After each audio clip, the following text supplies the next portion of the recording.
Assalamualaikum warahmatullahi wabarakatuh. Nah, hadratin Nabil Mustafa sallallahu alaihi wasallam suci wa dzurriyyatihi wa ansarihi wa ahli baiti ajma'in. Lahum al-Fatihah.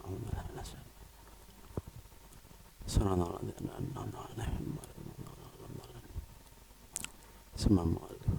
wasallam. Khususan man istama'a fi hadzal kitab. Al-Fatihah.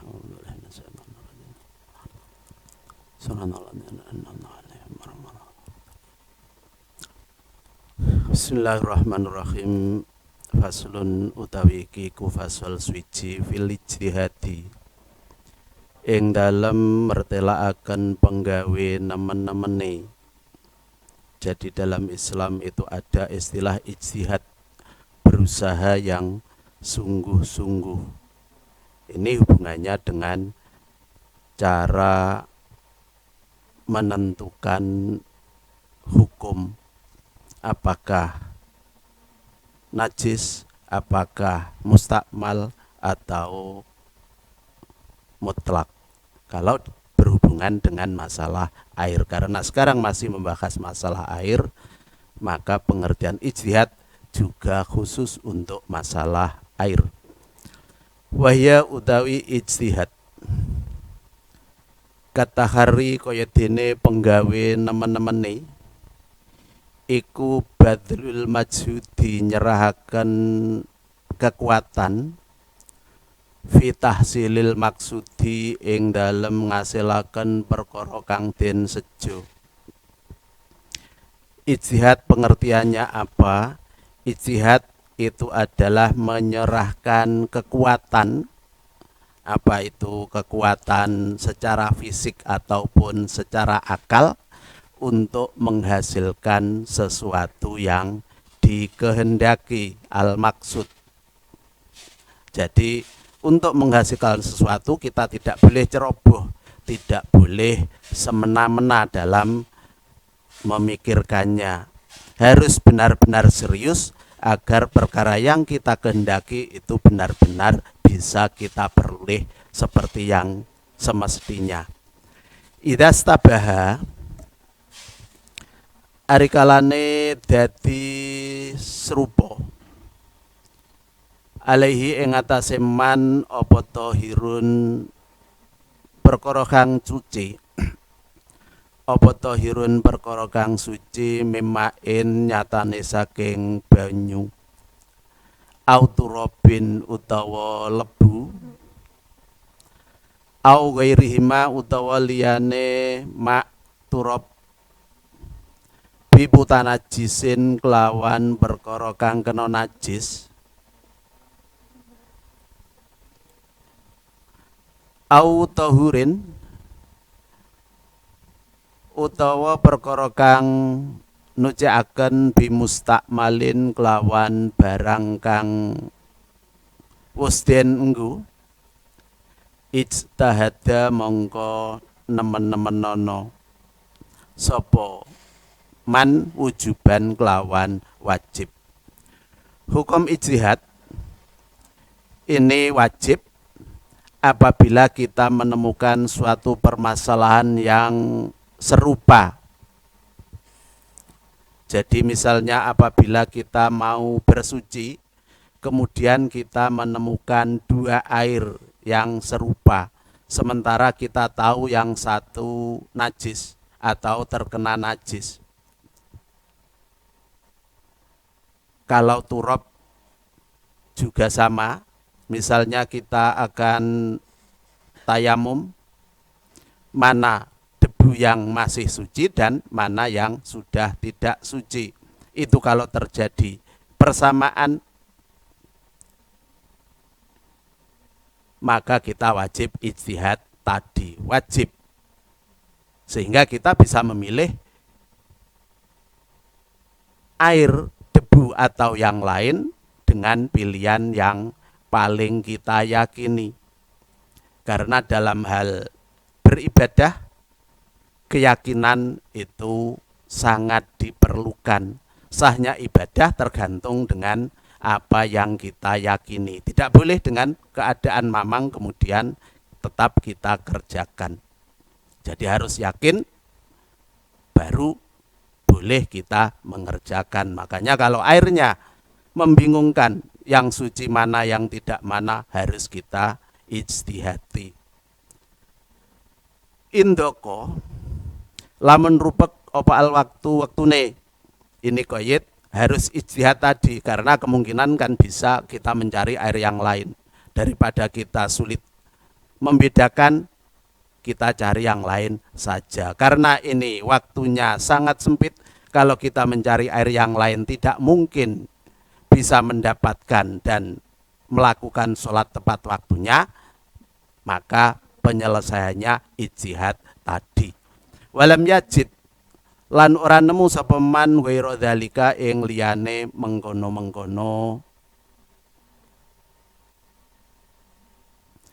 ghairu dzalikal ma'i ing liyane mengkono-mengkono banyu.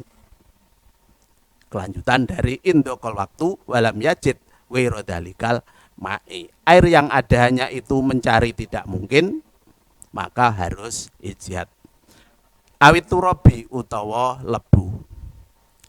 Awit toro utawa kasreng sapa man ila tanawulil mutanajisi, maring merkoleh perkara kang kena najis. Atau kalau kita tidak ijtihad, maka kita harus menggunakan perkara yang mutanajis, misalnya seperti itu. Itu hukum diwajibkannya kita ijtihad. Kalau kita sudah ijtihad kemudian salah, itu tidak masalah. Yang penting kita tidak tahu apakah itu salah atau tidak, karena sudah berusaha ditentukan dengan berpikir dan juga dengan tanda-tanda yang sudah ada. Wajawazan lan ijtihad kelawan wenang fima ing dalem barang ada kang liyane apa ma zalika ing mengkono-mengkono dokol waktu. Dan hukumnya jawaz untuk ijtihad apabila kita masih ada waktu untuk mencari yang lain, atau ada air di tempat yang tidak menimbulkan persamaan tadi.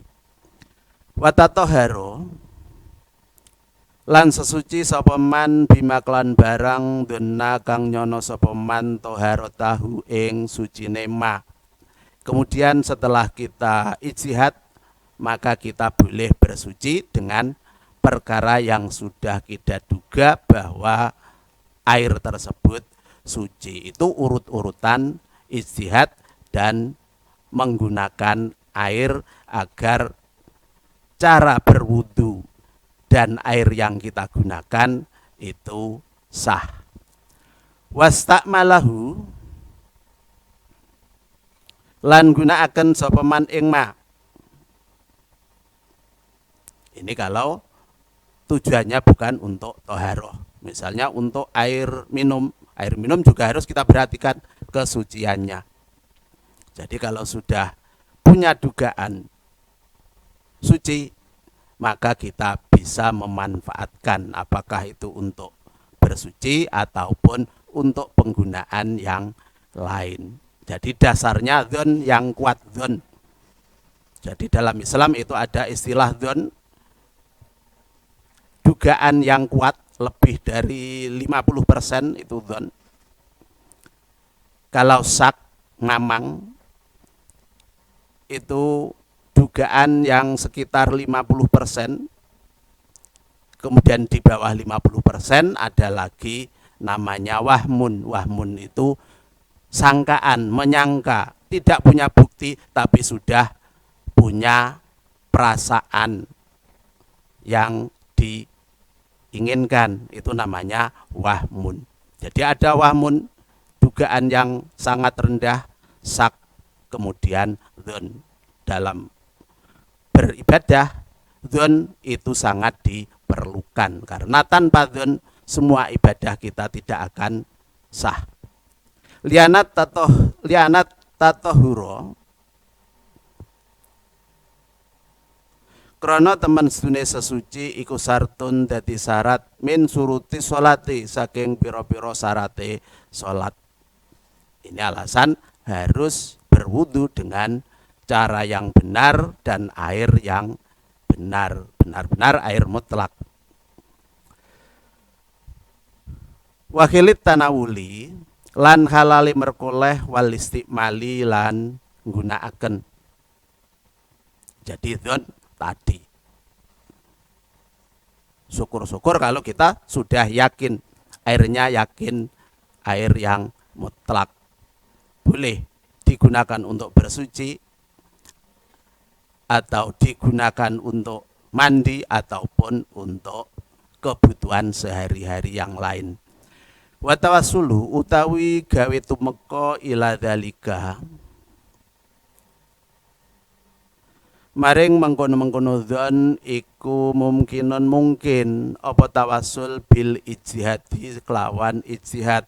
Sementara untuk kita bisa memiliki perasaan dzon, memiliki dugaan yang kuat karena perkara yang akan kita gunakan itu ada persamaan dengan yang lain, harus dengan cara ijtihad. Jadi ijtihad dilakukan untuk perkara-perkara yang sifatnya masih diragukan. Jadi diperhatikan dulu.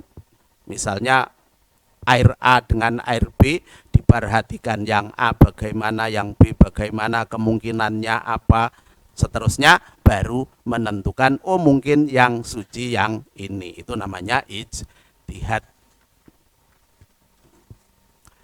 Wajaba mengwajib apa ijtihad indal istibahi nalikane serupa.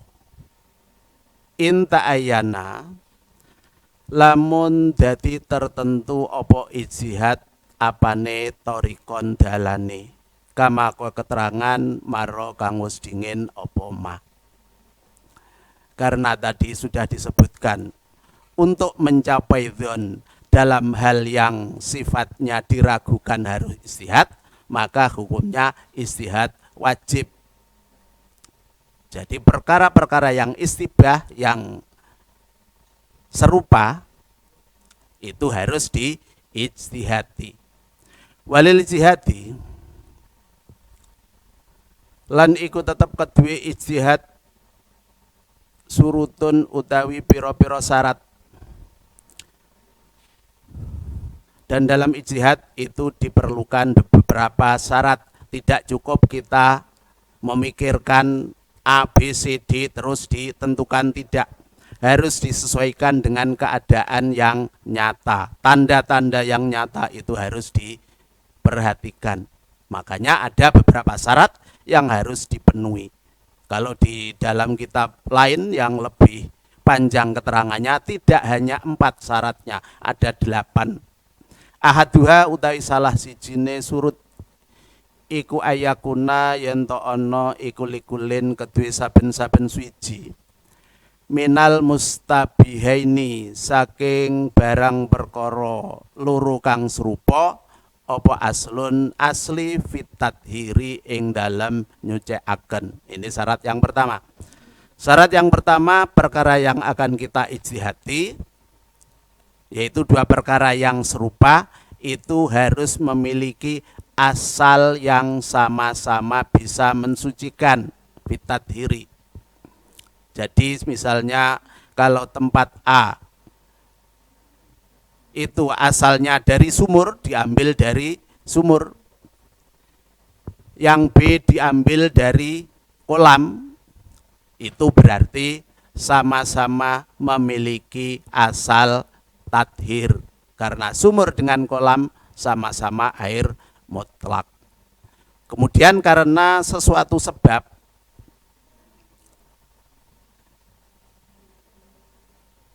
menjadi salah satunya istiqmal misalnya atau mutanajis, tapi kita tidak mengetahui wadah yang A atau yang B yang menjadi istiqmal atau najis, itu dinamakan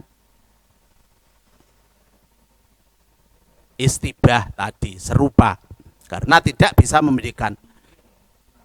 Karena aslinya sama-sama suci, kemudian yang satu pasti berubah sementara dilihat tidak kelihatan. Wal khilli, dan juga harus halal. Syarat pertama, masian, keadaan air yang kita ijtihati juga harus air yang halal. Artinya kalau kita gunakan itu tidak haram. Apa